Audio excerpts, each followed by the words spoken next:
Halo Sobat Mania, kembali lagi di BRC Official. Ada kabar menarik nih mengenai transfer megah PSM Makassar untuk menyambut Liga 1 2025. Santer terendus, di mana ada sosok berlabel 8,69 miliar dari Irak, yang santer bergabung bersamaan dengan Lucas Dias. PSM Makassar memang sedang gencar dikaitkan dengan beberapa pemain untuk mengarungi Liga 1 2025 mendatang. Sosok pertama, yang sempat mencuat ke radar PSM Makassar, ialah winger dari Liga Thailand, yakni Lucas Dias. Tak cuma Lucas Dias, PSM Makassar, kabarnya sudah mendapat target baru untuk musim depan.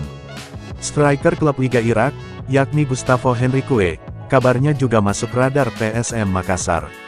Melansir dari sumber yang sama, per Jumat tanggal 16 Mei tahun 2025, rumor Gustavo Henrique, yang dikaitkan dengan PSM Makassar dapat diketahui. Bursa transfer setelah berhasil mendapatkan Lucas Dias, kini PSM Makassar dikaitkan dengan Gustavo Henrique, 29 CF Brasil. Musim ini, dia bermain untuk Zaho ISL Irak dengan catatan 16 gol dan 5 assist dari 32 match, tulis akun @liga_dagelan. Peluang PSM Makassar untuk mendatangkan Gustavo Henrique pun terbuka lebar. Melirik dari Transfermarkt, Gustavo Henrique, yang berlabel 8,69 miliar tersebut, akan habis kontrak pertanggal 30 Juli tahun 2025 mendatang.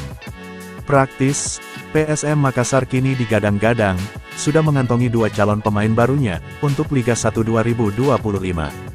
Menarik untuk dinantikan, kapan peresmian Lucas Dias dan Gustavo Henrique, jika benar-benar bakal digaet oleh PSM Makassar di musim depan.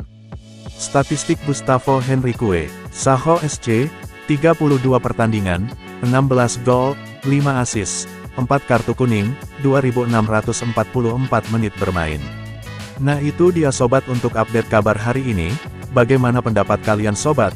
Tulis pendapat kalian ya sobat, dan jangan lupa like, komen dan subscribe.